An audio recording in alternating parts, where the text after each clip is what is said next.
And we've got a guest in the studio with us this morning. I didn't realize, matter of fact, I didn't know anything about this ship until this gentleman contacted me, I guess, a month or so ago. His name is Marvin Barrash. He lives on the Eastern Shore. Good morning, Marvin. Good morning. Hey, thanks for stopping by. I didn't know anything about the USS CYCLOPS at all. I'd never heard of the Cyclops, but you seem to know a lot about it looking at the size of this book. Well, one of my great uncles was a member of the crew. Okay. The final crew, actually, and he was lost with the ship in 1918. Mm-hmm. So most people hadn't heard of the ship until she disappeared. Okay. She was one of those, I guess you could say, unsung heroes of the Navy. Okay. It was a ship that was commissioned to be constructed by the Navy as a supply type of maintenance ship, correct?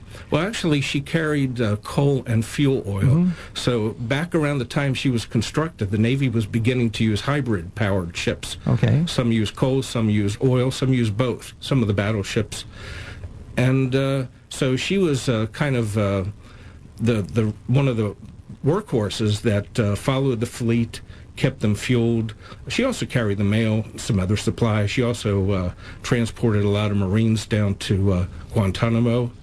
Okay, I noticed that she also would carry stores, too, for other ships. Right. She carried a lot of different things. I mean, the logbooks are full with the inventories that she carried. Mm-hmm.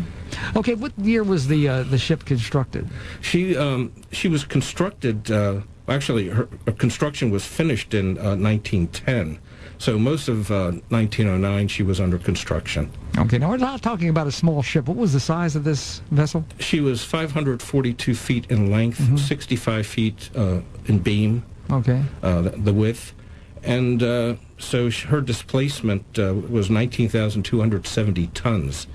And she could go about 14.61 knots as her top speed. So she was actually larger and faster than any of the other Navy ships at one point. Okay, I noticed that you had a lot of photos in there in the back of the book. The book is huge. And looking at the size of the Cyclops compared to, like, battleships, she was much, much bigger.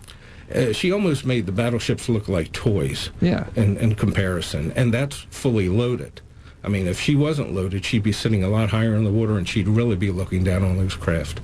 Okay. Now, in order to transfer supplies or coal from one ship to the other, sometimes I guess they could do it mechanically, but a lot of times they use these coal bags. Tell us about that. Well, there were a couple different ways the ship could transfer coal. Coal bags was actually the preferred way that the hospital ships liked, because it was a lot cleaner. Mm-hmm. So they would actually have these large booms that would bend over and lower the coal on an adjacent ship. Or there was a way of doing it actually in tow, where it was almost like a powered clothesline. Yeah, like a cargo runner that went that way. Right. I noticed that you said winchman. I am a former winchman myself. I studied that in the Army, as a matter of fact. And so I started looking at this, and we'd done a lot of longshoreman work at one time.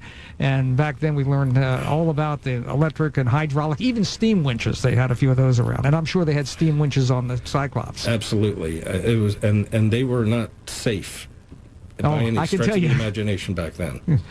I can tell you from using one, when we were instructed on them, they just had them to be in any kind of theater of war. If anything would pop up, you'd have to be able to take over and run and unload and offload cargo. And then, so I started thinking about this and looking at this long cargo runner. I thought, that's a long cargo runner. I never ran one like that.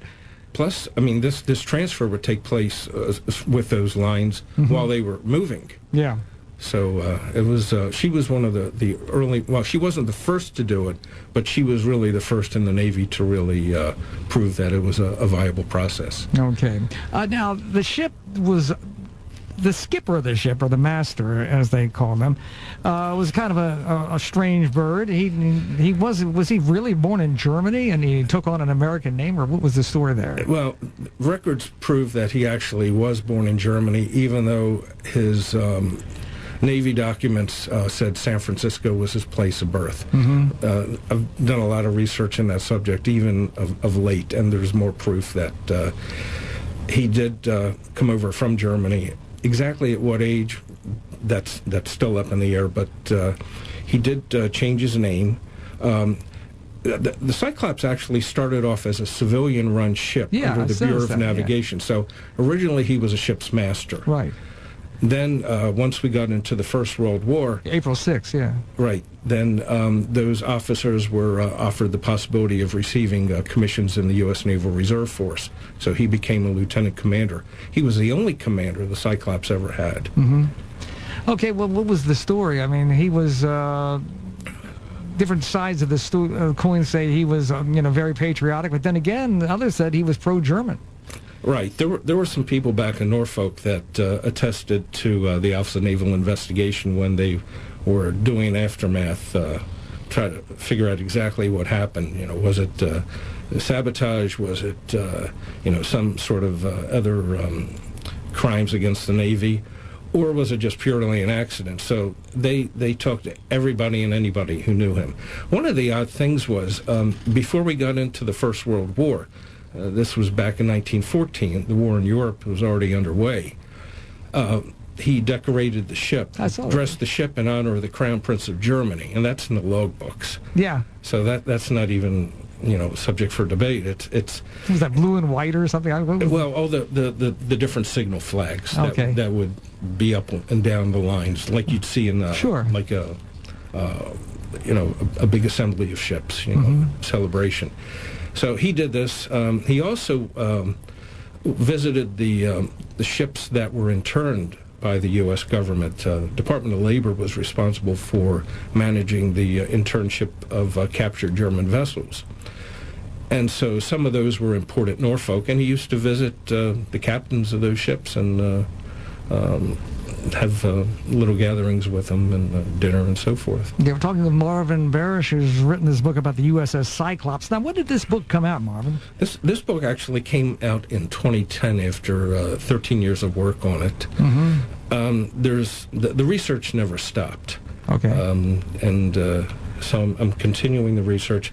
A lot more is turned up as more record sets become available and more people discover records that they had that didn't realize the importance of many years ago. Okay, I noticed that reading through the book, and it's very thorough, that you have all these logs that you and footnoted and everything else, that there was a lot of accidents, maybe not major accidents, minor accidents. There seemed like a lot of banging of ships back then.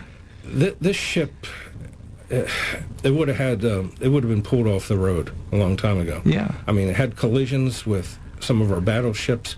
She wound up snagging one of the communications lines underwater at Norfolk.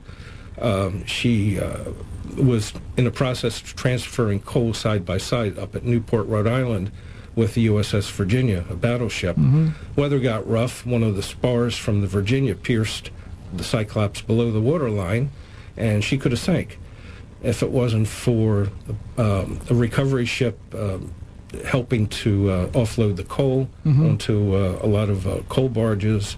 Yeah, lighter craft, yeah. Right, so it's just all kinds of work. And then she gets patched up, and it's just... she also had fires on the ship. There were a couple runs of fire where the cargo holds loaded with coal were on fire for several days. Oh, my goodness. So there were a couple instances of those. So it's hard to say if the hull was weakened by becoming so hot and for so long. Okay, now when the ship went down, and 100 years ago, was that 100 years ago Sunday? Yes. March 4th. March 4th. What were the circumstances there? Well, the ship was bringing a cargo that she had never carried before. It was manganese ore from Brazil, and that was war material that would be used for hardening metal, let's say making propellers, screws for ships. It could be work with, melded with bronze and so forth. And so she was laden with this cargo that the crew had no experience with. She also had a lot of additional passengers. She had 72 passengers from different service, from Marines and a lot of Navy people. She had a U.S. diplomat on board. And so she also had one engine out of commission. The starboard engine wasn't working. All right. Now you had a relative, and they were honored years later, correct? My great uncle was on, and so I managed to get a posthumous award of the Victory Medal for him. Okay. They were all entitled to the Victory Medal. It's just a question of whether the families made application at that time. Okay, he was a fireman, was he? He was a fireman, so he would be one of those people shoveling coal into the boilers down deep in the bowels of the ship. Okay, now we don't have much more time left this morning, Marv, and I wish we did, but how do we get more information on this? If anybody's interested in doing research or getting a hold of your book, how do they contact you?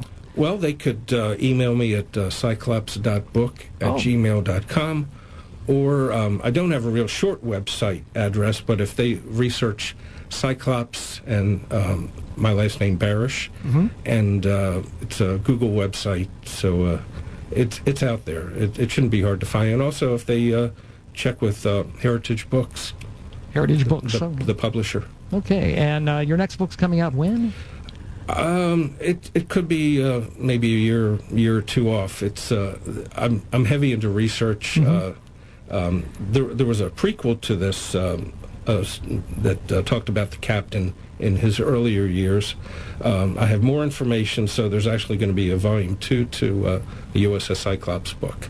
So the more I find, the slower it gets. Okay, well, and the heavier the books become, too. Yes. I know this thing must... How much does this book weigh, anyway? I think about 4 or 5 pounds. I wouldn't be surprised. Hey, thanks a lot for stopping in this morning. And have a safe trip back across the bridge, okay? Thank you very much. That's Marvin Barrash talking about the USS Cyclops.